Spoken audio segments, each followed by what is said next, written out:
quite often we're searching for peace. We're seeking out peace as though it's over there somewhere. We do the same thing with happiness and other perceived positive emotions. If I can just run away from this anxiety, I know happiness or peace is over here. But of course, that's not how peace works. Peace is always in the now. It's never in the past. It's never in the future. It's right here, and it's covered up by a lot of anxiety. I don't believe that your body would be doing its job if it allowed you to find peace in isolation by yourself, spinning out.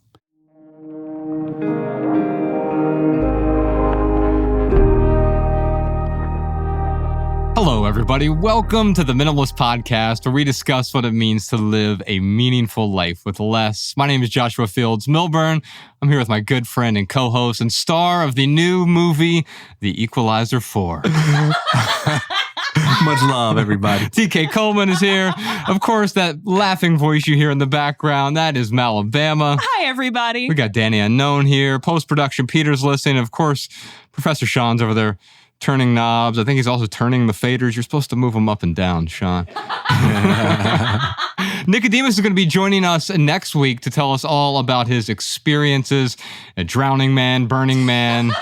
I just got off the phone with him this week, and we had a long, hour or 2 hour long conversation. He had so many stories. I kept wanting to say save it for the podcast, but I also wanted to hear about it. So maybe retell it on the podcast. Oh, yeah. He'll be with us next week. Coming up today on this free public minimal episode, we are joined by Dr. John Deloney. He's the author of this new book. It's called Building a Non-Anxious Life. And he's going to help us talk to a couple of listeners who are facing some extremely difficult times. Then we've got our lightning round segment, a FAMS question, and a listener tip for you. You can check out the full 2 hour maximal edition of episode 412, where we answer 5 times the questions and we dive deep into several simple living segments. That private podcast episode is out right now at patreon.com/theminimalist. Your support keeps our podcast and YouTube channel 100% advertisement free because, say it with me, y'all, advertisements suck. Yes, they do. Let's start with our callers. If you have a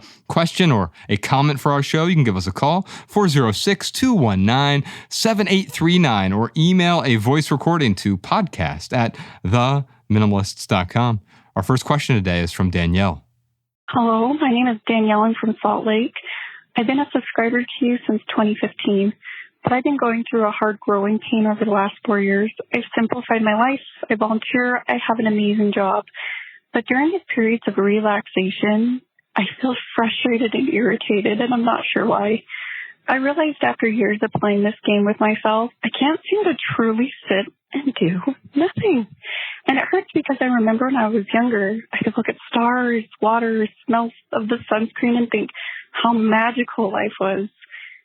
But when I'm trying to get into those moments of gratitude and being aware, I unintentionally get miserable and frustrated, and then ultimately brain dead. The kind of brain dead that just leaves your mind foggy and agitated. I need to learn how to be with myself and not be an energizer bunny, searching for the next problem to solve. And I've noticed because of my mental decline and irritability, I pushed away people and ruined relationships. How can I change my attitude to be slower and learn to be with myself in peace? Any ideas?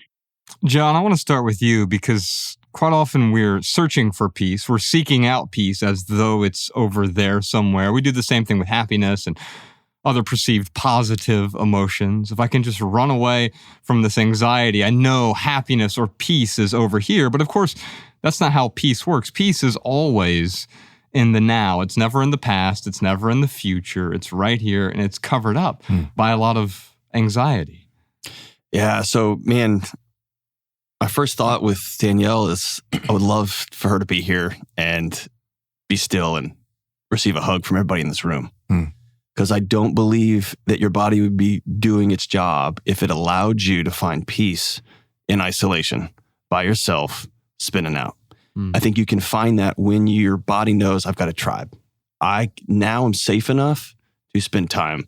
And the second thing is I really believe we have convinced ourselves, and we've talked about this before, mental health is just getting all the right thoughts in the right order, and then I'm going to be okay. And that's not how that works, right? And so when you're sitting alone and you've done the work, I've simplified my life, I have found a job that I've got purpose and value in, that's when the demons come calling. And that is where you head into, not away from, right? You don't spin up stories. You head right into, why is my body feeling so uncomfortable right here? And that's presence. And then on the other side of that, that's where peace lies. You make an interesting observation. I've heard it said before that you can't be at peace with yourself unless you're at peace with, or you can't be at peace with others unless you're at peace with yourself. Mm-hmm. But what you're saying is you can use peace with others or support from others as a way to improve the relationship you have with yourself. Can you talk a little bit more about that? Yeah, I mean, it's as simple as, it's just basic evolutionary psychology. If you and I, if the three of us woke up on the plains of, I don't know, northern Illinois 5,000 years ago and our tribe had left us, we were going to die. We're going to die from exposure. We're going to die from starvation. We were going to die. And there's this sense of, and you look at the literature on sleep, there's some people that are early morning folks and some people that are late evening folks. There's this idea that while I'm sleeping, you got watch. And while I'm going to get food, you got the kids. And our bodies, we've created the loneliest generation in human history. Our bodies would be failing us if it let us fully sleep and we don't have a tribe. It would be failing us if it let us sit in a deep, intimate moment with our loved ones, knowing, hey, there's nobody watching the flank.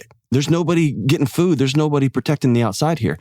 And so we stay at this heightened level, this heightened buzz, and we try to sit still, and we got nobody. And as she said, I'm slowly pushing away people, right?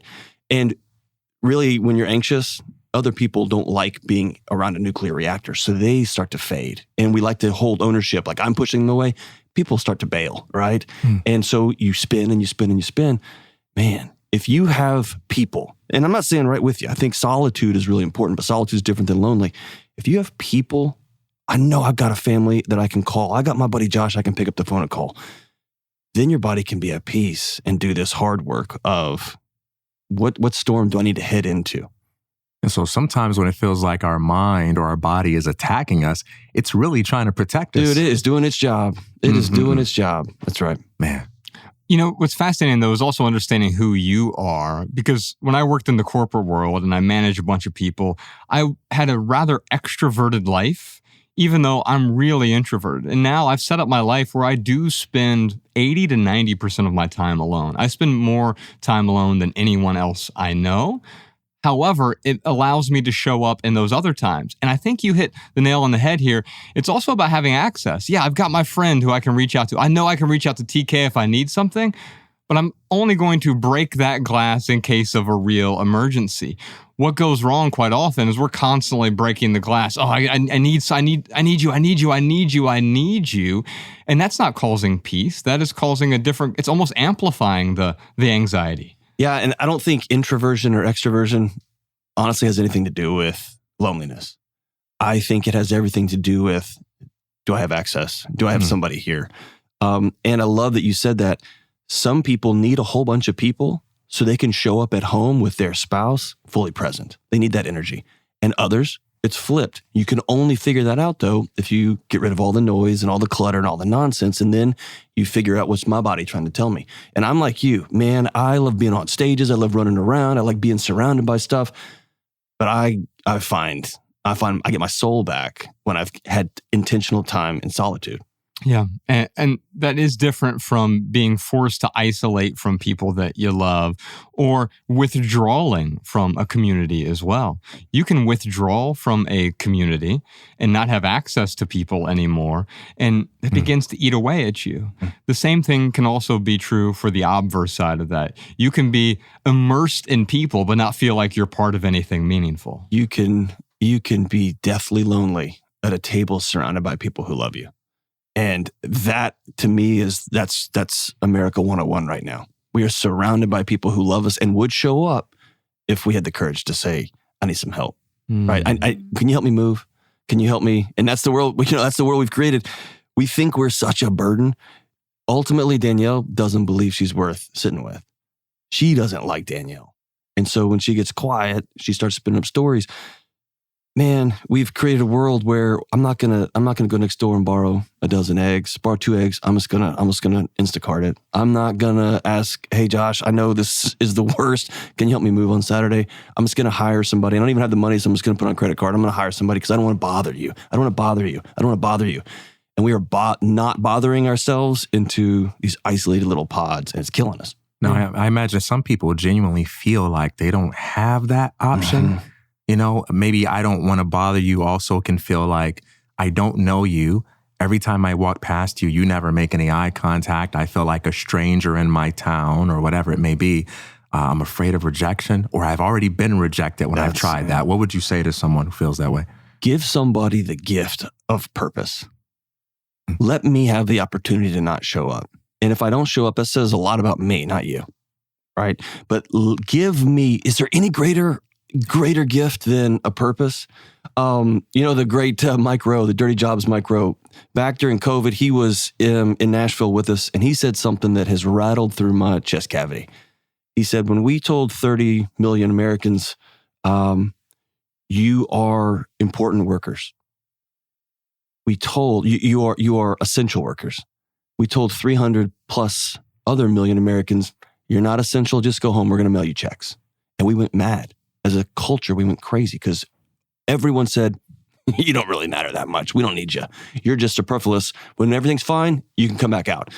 And man, giving somebody a purpose, give me a chance to give you a couple of eggs. Here's a good example. I live next to a 75-year-old farmer who's on 200-year-old family property.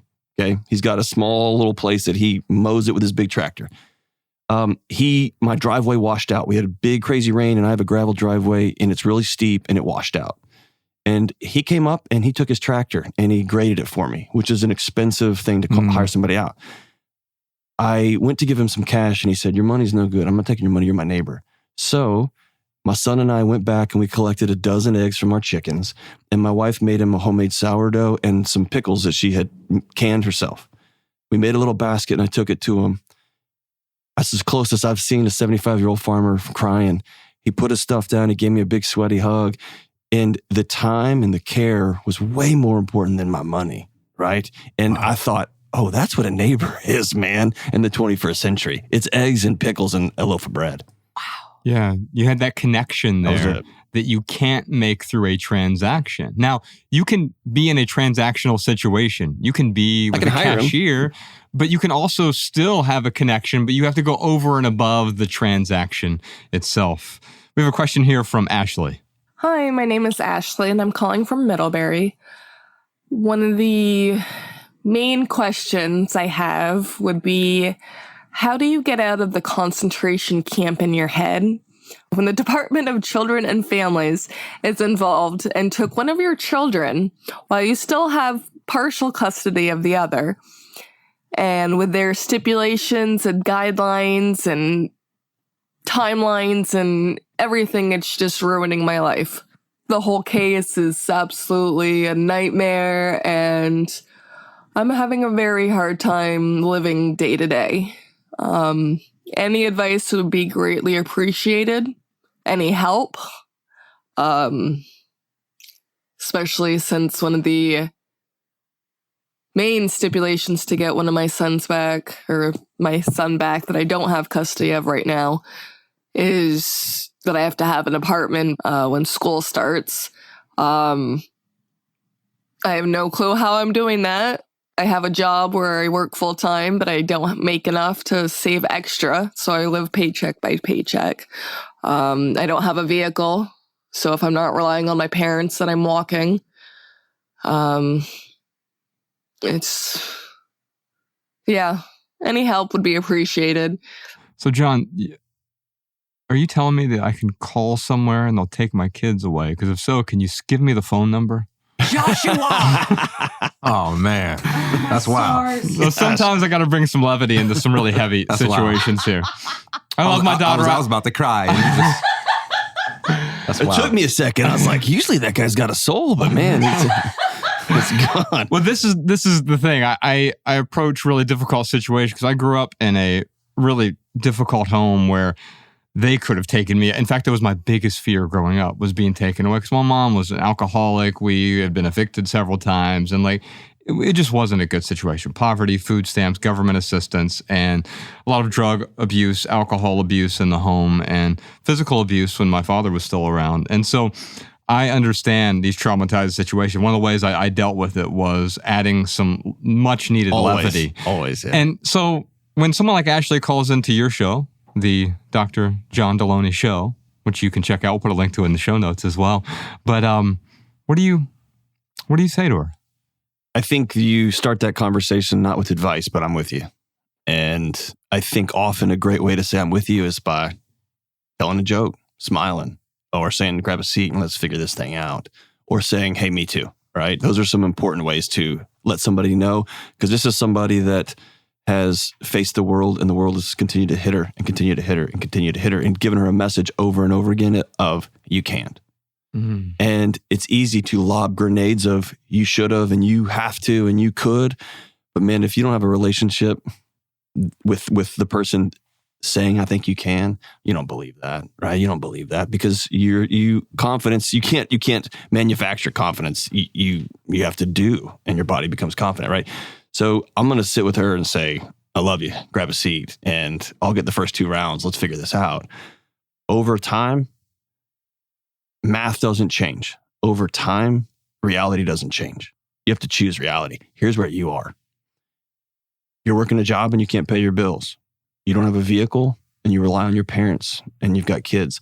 The situation, regardless of how you feel about it, is so dire that a community strapped for resources came and got your kids. And they said, we think we can do a better job of this. And if you talk to community workers, they know they can't, but we can do better than this. And so that is choosing a terrifying but true reality. And then the question, when I've sat with people for the last 20 years, regardless of the situation, abuse, sexual assault, marginalization, all of it, we always land on the same question. What are you going to do now? Right? And that is a question that can be terrifying, but it can also be a question that's really empowering. I think you could have a season of 3 to 6 months where you work 3 jobs. I think you could do that. I do. And you're going to be exhausted and frustrated. But every day, if you go just mark off on a little whiteboard in your house, I did day 1, I did day 2, I did day 3. You're going to find yourself slowly start to stand up a little bit, and you put that money in an account and you hold it and you hold it. I'm going to walk with you as you begin a series of little wins. And by month 3, you're going to have money in your account. You didn't know you could save that kind of money. You didn't know there was $1,000 car that your dad could help you buy. Right? So the reality is, for most people, there's not somebody on a horse coming to save you. And that sounds terrifying and cold, but the other side of it is, I believe you can do something different. It might mean you got to move. It might mean you got to change jobs. It might mean a bunch of things. But right now, your reality is what the reality is. And when you're in a situation where someone comes and takes your kid and you're fighting over custody, you can really experience the world as a place of enmity. Everything is against me because you've got some powerful forces that you are experiencing like that. But it might be useful to ask in a time like that is, who's on my side? Who wants me to win? Because it can be easy to feel like we're alone when we're getting beat up by some really powerful forces that we can't control. But you've got people that want you to win. You mentioned your parents. And I would lean into that question and start to think about, how can I put together a game plan, not that relies solely on just sheer willpower and determination, but how can I leverage those communities of support that want to see me win, that when they listen to my story, their hearts are pricked with empathy. And there's the other side of that, which is, if for the last 10 years, my parents are who I've gone to every time, maybe that's not the right head coach. Maybe it's a local community counselor that I'm finally gonna plop down on her couch and say, I need help, and what I'm doing is not working, right? Or it's a local church, or it's a local organization, or it's a friend, it's your boss at work. Maybe, but you're right, you have to have other people.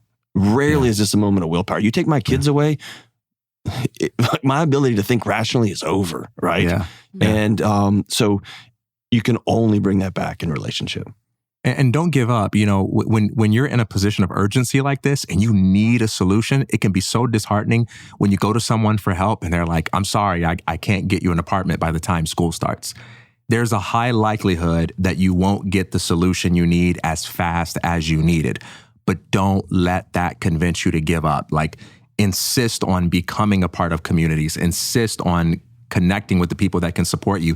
Even if they can't help you right away, even if they don't know you well enough to trust you to help you right away, stick with the process and you can have a life that begins to give you hope. 3 months from now, 6 months from now, you can begin to see those signs of life. I think it's also important to recognize that these difficult situations, these painful situations, they also shape the contours of a meaningful life. I can think of all my life lessons that I've learned that have given me wisdom and insight. They have to do with the pain associated with those lessons. I didn't read a book about some guy who was winning, Jack Welch, and I'm like, oh, all of a sudden now I know that that's how I win. Even when you read someone like his story, you see it's the pain that shapes us. As I mentioned, I grew up really poor, but I've been arrested. I have been through divorce. I've been in tremendous amounts of debt. So yeah, I grew up really poor. I was even more broke when I made good money. Me too. That's right. Yeah. You spend more money, right? And so what happens here is there's a lot of pain associated with these events, but those shape the person that I am today. When I walked away from my corporate career, that was a really difficult and even painful decision to make. Starting my own business, a difficult and even painful situation. Painful because I'm not making much money at the time, and also there's a whole lot of uncertainty. And that uncertainty that Ashley's experiencing here, that's what's causing this intense level of worry and anxiety that she's experiencing. Yeah. And that worry and anxiety can be paralyzing because when every move you make gets you further and further down a rabbit hole. Sometimes your body just says, stop moving. And there's some truth to that. That's right. Stop. Every move you're making is hurting. You're going to get on the phone and call. And it's hard to trust if you can't trust your parents, you can't trust the community that's supposed to support you that just took your kids away. It's hard. But let's choose reality. What is true here? What's true here is you got to make a lot of changes and it's going to take some time. Let's start making those changes. Yeah, it is going to take some time. That doesn't mean to wait, though. Yes. If we wait to make those changes right now, it's going to be it already feels like it's too late. And that's why it's important. You're not going to eat the entire elephant today, but you better start chewing. Otherwise, this thing's going to stomp on you. Alabama, what time is it? You know what time it is. It's time for the lightning round where we answer your questions from TikTok. Yes, indeed. You can follow the Minimalists on TikTok, Instagram, Facebook, X, and Threads. We're at the Minimalists on those platforms. Now, John, I'm sure you remember that during the lightning round, we each have 60 seconds to answer your question with a short, shareable, less than 140 character response. We call them minimal maxims. We put them in the show notes over at theminimalists.com/podcast so you can copy and share our pithy answers on social media. Now, you've got a couple minutes here to think of something pithy. We have a question here from Raft. If everyone is as tethered to their phones as you say they are, why are you contributing to it and being the reason more people spend time scrolling? TK Coleman exposed. Let's put 60 seconds on the clock for TK. What do you got to say to Raph? You don't have to demonize to declutter. Clutter isn't about not having things. It's about refusing to let things have you. So for us, minimalism isn't about divorcing the world, running away from the world, renouncing the world. It's about reinventing our relationship to the world so that we can redeem the world through meaningful engagement and purposeful activity. Matter is not evil. Time is not evil. Space is not evil. Communication, technology, interacting with other people, these things are not evil, but they can become unhealthy when we do them without boundaries and balance. So minimalism is about restoring the health, restoring the vitality that these tools can bring by bringing a sense of mindfulness and intentionality to them. We're not going anywhere. We're going to stay here and we're going to show people how to do it healthfully. I think that's the important distinction, because what I've realized is that scrolling is the new smoking, or certainly it can be. When we're constantly scrolling, I mean, I realized this back in, I think it was 2015, 2016. I saw someone, we were in the Midwest, we were touring, and I saw someone outside of like a giant skyscraper downtown Minneapolis in the middle of winter, and like they're smoking and they got their big jacket on, the hood, and they're scrolling at the same time, cigarette and phone both in the same hand. And I realized, oh, scrolling is the new smoking. But by scrolling, I don't mean just getting on your phone at all. I mean the mindless addiction that we have created through our devices and especially through social media, which has become much less social and much more about broadcasting. And one of the things we do is we broadcast on these apps in a way that we hope isn't adding to the addiction. It's whispering to the people who want to hear it. You got something pithy for us, Deloney? Yeah, but it's not nice. Is that all right? Yeah, that's preferred.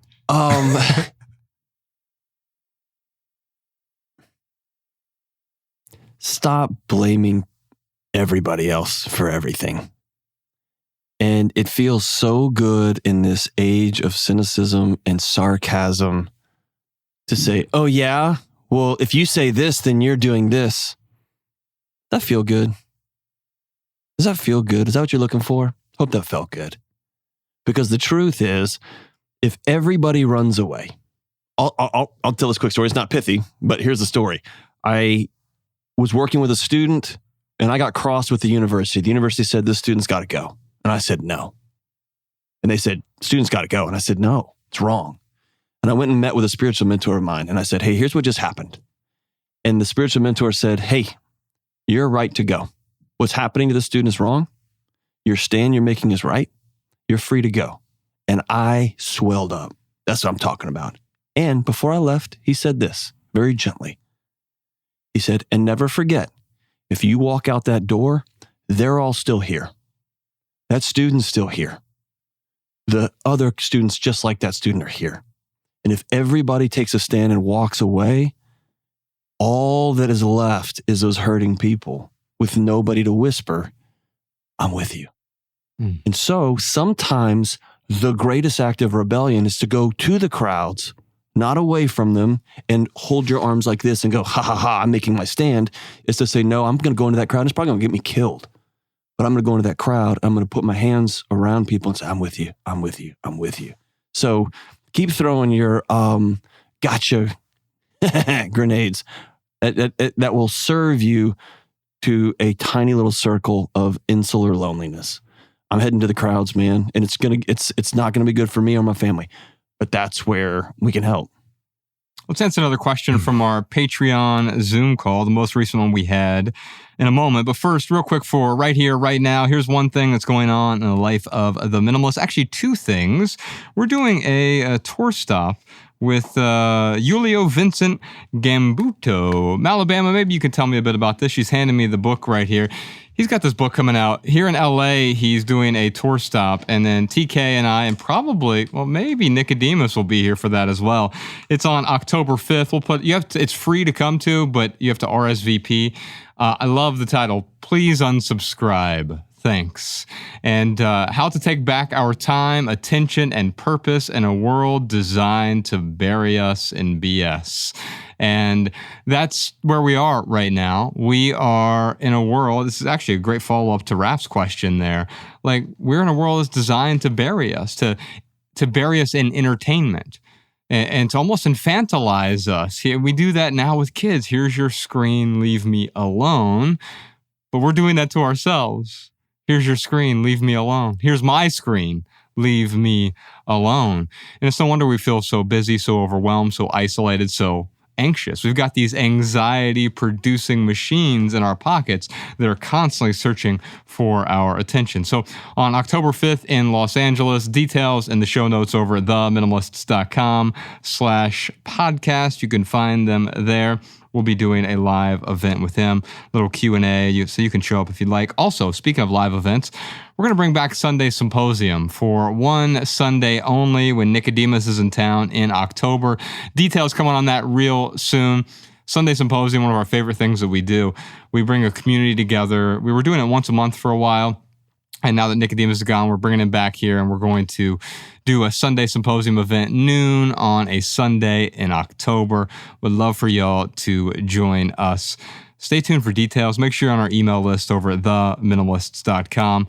And you can get tickets over at sundaysymposium.com. They should be available by the time this episode comes out. Limited to 200 seats. One of my favorite things that we ever do. sundaysymposium.com. Alabama, let's tune into FAMs. The first Friday of every month, we do a Friday afternoon minimalist Zoom. We call them FAMs for our listeners, for our Patreon audience. They join us with a Zoom call. We just talk to them. We answer questions, a bit of community, a lot of tears, a lot of joy, a lot of smiles as well. We don't get a chance to answer all the questions. And so Alabama's always in the chat collecting your questions. What do we got right now? Here's a question from Nastasia. What if peace isn't our natural state? What if the concept of peace, finding peace, or being peaceful is seen as more virtuous than it really is? What if a cycle of highs and lows is actually more interesting? I would agree that a cycle of highs and lows is probably more interesting than peace. Peace can often be perceived as boring, especially for someone who's really addicted to excitement. I would say there are two types of excitement. There's the one that is a byproduct of the present moment, the profound wonder and joy of, And so I wouldn't call it excitement, but I think some people would. The other is a type of chasing, a striving, and it will never be enough. If we're addicted to excitement, enough food won't be enough sex won't be enough money won't be enough. We can never determine what enough is. There's nothing inherently wrong with excitement, but when it causes this constant chase, what is it telling us? That whatever you've got going on in your life right now is not good enough. And it will be good enough only if you consume, acquire, achieve. If you get something out there, then you'll be complete. But until then, this piece is kind of boring. Yeah, I think it's not a great definition of peace. Mm-hmm. So a few months ago, my cousin died very suddenly. And he was about 10 years older than me, and he'd borrowed heavily against his 9 lives. He had no tread left on the tires, for sure. And he used to always pull me aside at family gatherings quietly in his awkward ways, very awkward. He always didn't like eye contact, and he'd say, "I'm really proud of you." It was always a quiet whisper. He passes away. For the last 15 years, my wife and I both grew up and our families didn't have hardly anything. For the last 15 years, we've worked to solve for freedom. I don't owe anybody anything. I don't want to have to work a job where if the boss and I get crossed that I have to stay at because if he or she is abusive or toxic. We've created this life and it's been a long, hard road. So when he died, I bought 2 plane tickets. My wife got on her site and got us a hotel room and we flew to Houston. And I got to stand at the casket when the room cleared, and I got to say what I needed to say. And I was real sad, and I was heartbroken, I was bummed out. But I was at peace. Peace isn't the absence of conflict. Peace isn't the absence of, it's all great. Peace isn't the absence of everything wonderful in the world. Peace is, are you whole so that you can show up for reality? This is a moment of joy. When my 7-year-old daughter comes busting into the house telling me some story about dragons. This is a moment of heartbreak when my cousin just dies. But because I don't owe anybody any money, it's not a moment of chaos or anxiety. We just buy the plane tickets. Because my wife and I work really hard when things are good to build a future marriage together. When things get sideways, we're at peace because we both know we have the scaffolding to solve this new challenge in our marriage. Peace isn't the absence of conflict. Peace is both feet are on the ground so I can receive this conflict or receive this good stuff as it comes. That's peace. Oh, man. I'm sorry, man. It's just so good listening to him. I see peace in a similar way. It's about being anchored in that which transcends conflict, right? So how do we know that change occurs? Well, change, by its very nature, requires some point of reference. It's relative. Like, that car is moving really fast, or it's speeding up. Like, well, we notice change because there is something that is not changing, and we're using what is changing to measure that. So peace is about being aware that amidst all the fluctuating conditions of life, our feelings change, our circumstances change, our problems change, relationships change, but there is a power, there is a presence that does not change. And peace is about anchoring yourself in that, having those moments of realization that is what my life is about, that timeless thread that runs through all of the fluctuating conditions of my life. And it's not defined by the absence of conflict, the absence of disturbance, but the presence of love. And it's that radical trust in that love. That's so good. Yeah. We got several more questions, a bunch more segments on the private podcast. But first, Alabama, what do you got for us? Here are some minimalist insights from one of our listeners. Hi, my name is Anne. I'm calling in from Miami. I wanted to share something that I honestly heard on TikTok, and it's really helped me work through some difficult moments that come up in many scenarios throughout a typical day or anything really. So here's an example. I'm currently working in my office, and I have the patio doors open, beautiful outside, and my brain is doing this thing where I think I should go outside or I should go sit outside. And then I think, interesting, should. Whose voice is that? Then I say it again with need or want. And is it true? I need to go outside. Well, that's not true. I want to go sit outside. Well, at this moment, that's not true either, actually. I feel like I'm outside and I'm very comfortable and I'm getting through some work that I'm very passionate about. So stop shooting on yourself. Change it to want, and it gives a sense of ownership. All right, y'all. We'll see you on Patreon for the full 2-hour maximal edition of episode 412 with Dr. John Deloney, which includes answers to a bunch more questions like, how do we find kind people whom we can open up to in times of need? How do I get to the point in my life where I have enough energy to start letting go? How do you let go of the activities and memories that remind you of the person who broke your heart? And a bunch more questions for Dr. Deloney and the Minimalists over at the Minimalist Private Podcast, plus much, much more of less. Head on over to patreon.com/theminimalist or click the link in the description to subscribe and get your personal link so that our weekly maximal episodes play in your favorite podcast app. You'll also gain access to all of our podcast archives all the way back to episode 001. And if you're still on the fence, Patreon is now offering free trials. So if you'd like to test drive our private podcast, you can join for 7 days for free. Big thanks to Dr. John Deloney for joining us today. You can check out his new book. It actually comes out tomorrow, which is October 3rd. You can pre-order it right now. We'll put a link to it in the show notes over at theminimalists.com/podcast. Sign up for our email list. You'll get those show notes directly in your inbox every Monday. We won't send you spam. We won't send you junk. We won't send you advertisements. Just some show notes, some links of things we talk about, our weekly minimal maxims as well. You can also check out Dr. Deloney on his show, the Dr. John Deloney Show on YouTube. Link to that in the show notes as well. That is our minimal episode for today. If you leave here with just one message, let it be this: love people and use things, because the opposite never works. Thanks for listening, y'all. We'll see you next time. Peace. Every little thing you think that you need, every little thing you think that you need, every little thing that's just feeding your greed. Oh, I bet that you'd be fine without it.